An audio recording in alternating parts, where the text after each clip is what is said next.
Assalamu alaikum dear students. Hope you are doing well. Today I am going to start logic and proposition. First we define what is logic. Logic is the branch of mathematics and philosophy that deals with correct reasoning. Logic आपके पास क्या है? Branch of mathematics and philosophy that deals with correct reasoning. It helps us determine whether an argument or reasoning is valid or invalid. अब आपके पास logic के case में आपके पास ब्रांच ऑफ मैथमेटिक्स है और इसमें आप डील करते हैं करेक्ट रीजनिंग के साथ, और उस केस में जो आपके पास आर्गूमेंट है वो आपके पास वैलिड भी हो सकता है, इनवैलिड भी हो सकता है। अब आपके पास वैलिड आर्गूमेंट के केस में जो आपके पास प्रोपोजिशनल स्टेटमेंट है उसकी ट्रूथ वैल्यू ट्रू भी हो सकती है, फॉल्स भी हो सकती है, मगर बेसिकली जो आपके पास आर्गूमेंट है या तो आपके पास वैलिड होगा या फिर इनवैलिड होगा। Logic is the study of rules and principles that guides correct reasoning. अब आपके पास क्या है? Logic is the study of rules and principles that guides correct reasoning. If all humans are mortal and Ali is a human, then Ali is mortal. अब आपके पास क्या है कि अब आपके पास if all humans are mortal and Ali is a human, Ali आपके पास क्या है? human, और all humans are mortal, then Ali is mortal. Next आपके पास आ जाता है definition of proposition. Proposition आपके पास क्या है? Proposition is a declarative sentence that has truth values true or false but not both. Proposition के केस में आपके पास क्या है? A proposition is a declarative sentence that has truth values true or false but not both. अब आपके पास proposition के case में जो given आपके पास statement है, given जो आपके पास declarative sentence है, उसकी आपके पास या तो truth value true होगी या false होगी, मगर आपके पास truth value दोनों नहीं हो सकती कि आपके पास जो given sentence है, given जो आपके पास proposition है, उसकी आपके पास जो ट्रूथ वैल्यू ट्रू भी होगी या फिर फॉल्स होगी। अब आपके पास जो प्रोपोजिशन है, प्रोपोजिशन को आप डिनोट करते हैं ऑलवेज स्मॉल लेटर के साथ, और आप जो उसके लिए स्मॉल लेटर यूज़ करते हैं वो आपके पास कहते हैं PQRSNT। फॉर एग्जांपल प्रोपोजिशन को डिनोट करते हो आपके पास P like small P colon 2 + 2 = 4, the given prepositional statement the truth value is true. अगर आपके पास प्रोपोजिशन के केस में ट्रूथ वैल्यू ट्रू है तो आप उसके टी के साथ डिनोट कर सकते हैं, और अगर आपके पास प्रोपोजिशन केस में जो ट्रूथ वैल्यू है आपके पास फॉल्स है तो आप उसको कैपिटल F के साथ डिनोट करते हैं। अब आपके पास जो सेकंड प्रोपोजिशनल स्टेटमेंट है वो आपके पास क्या है? फॉर एग्जांपल आपके पास है 9 is a even number. Like जो सेकंड प्रोपोजिशनल स्टेटमेंट है आप उसको डिनोट करते हैं Q के साथ, like Q colon 9 is an even number. अब आपके पास 9 इवन नंबर है? नो, 9 आपके पास क्या है? ऑड नंबर है, आपके पास मल्टीपल ऑफ 3 है। अब आपके पास इस केस में इस प्रोपोजिशन की जो ट्रूथ वैल्यू है वो आपके पास है फॉल्स, और आप इसको कैपिटल F के साथ डिनोट करते हैं।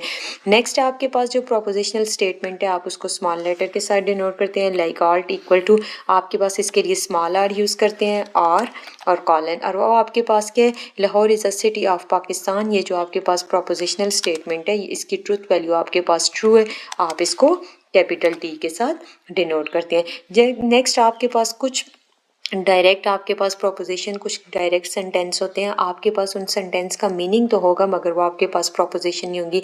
For example what is your name, ये आपके पास क्वेश्चन है।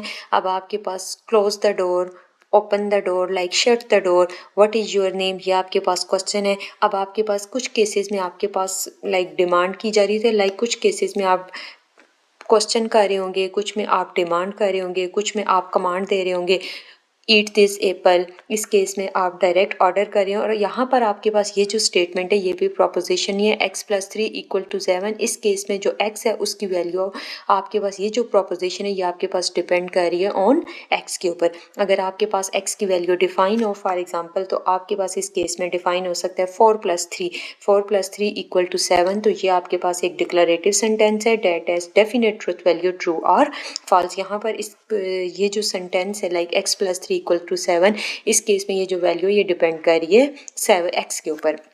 नेक्स्ट आपके पास आ जाता है स्टेटमेंट क्या होती है। सबसे पहले आपने डिफाइन किया कि आपके पास लॉजिक क्या है। लॉजिक जो होती है आपके पास study of rules and principle होती है जिसमें आपको गाइड किया जाता है अबाउट करेक्ट रीजनिंग। नेक्स्ट आपके पास प्रोपोजिशन। प्रोपोजिशन आपके पास क्या है? Proposition is a declarative sentence that has truth values true और false but not both. Next आपके पास स्टेटमेंट क्या है?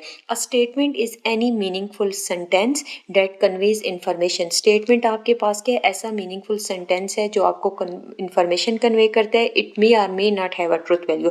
आपके पास इस केस में क्या है कि it may or may not have a truth value. कुछ केसेस में आपके पास इसकी ट्रुथ वैल्यू हो भी सकती है, नॉट भी। अब आपके पास it is raining, please help me, x greater than 5। ये आपके पास जितनी भी स्टेटमेंट है, लाइक आपके पास ये जो सेंटेंस है, स्टेटमेंट है, ये आपके पास किसको बिलोंग कर रहे हैं? किसकी आपके पास एग्जांपल्स में आ रहे हैं? स्टेटमेंट में। अब आपके पास जो डिफरेंस बिटवीन प्रोपोजिशन और स्टेटमेंट में डिफरेंस क्या है? सबसे पहले आपके पास जो प्रोपोजिशन है उसकी ट्रुथ वैल्यू या तो ट्रू होगी या फॉल्स होगी। आपके पास प्रोपोजिशन के केस में हमेशा जो आपके पास गिवन ट्रुथ वैल्यू है या तो ट्रू होगी या फॉल्स होगी। स्टेटमेंट के केस में आपके पास may or may not be true और फॉल्स। कुछ केसेस में आपके पास हो सकता है कि may or may not be true और फॉल्स। उस केसेस में आपके पास ज़रूरी नहीं है कि ट्रुथ वैल्यू आपके पास ट्रू होगी या फॉल्स होगी। प्रोपोजिशन में तो मस्ट है। आपके पास डिक्लेरेटिव सेंटेंस है जिस केस में आपके पास या तो ट्रुथ वैल्यू ट्रू होगी या तो फॉल्स होगी। स्टेटमेंट के केस में आपके पास क्वेश्चन भी हो सकता है, आपके पास डिमांड लाइक कमांड भी हो सकती है, आपके पास ऑर्डर भी हो सकता है, आपके पास रिक्वेस्ट, आपके पास ऐसा सेंटेंस जिसका आपको मीनिंग समझ आ जाए, मीनिंगफुल, वो आपके पास क्या है? स्टेटमेंट है। तो अब आपके पास नेक्स्ट होगा कि प्रोपोजिशन के केस में जस्ट आपके पास डिक्लेरेटिव जो आपके पास सेंटेंस है वो होगा। तो और आपके पास स्टेटमेंट के केस में एनी मीनिंगफुल, आपके पास कोई भी मीनिंगफुल सेंटेंस है तो वो आपके पास क्या है? स्टेटमेंट है। नेक्स्ट आपके पास जो प्रोपोजिशन है वो आपके पास लॉजिक में यूज़ होती है और आपके पास जो स्टेटमेंट है वो आपके पास नॉट ऑलवेज यूज़। आपके पास जो गिवन स्टेटमेंट है वो ज़रूरी नहीं है कि हमेशा आपके पास लॉजिक में यूज़ होगी। नेक्स्ट आपके पास difference between logic and proposition. पहले आपने डिफरेंस चेक किया है प्रोपोजिशन एंड स्टेटमेंट में।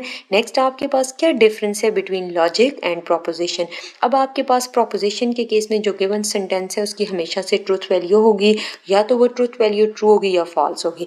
लॉजिक के आपके पास क्या? Study of reasoning. अब आपके पास लॉजिक के केस में, अब प्रोपोजिशन के केस में आपके पास डिक्लेरेटिव सेंटेंस होता है विद ट्रुथ वैल्यूज। इस केस में जस्ट आपके पास क्या? Study of reasoning.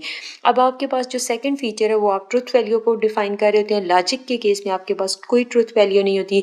अब आपके पास प्रोपोजिशन के केस में क्या है? Truth value, the value of truth, like truth value is true और फॉल्स।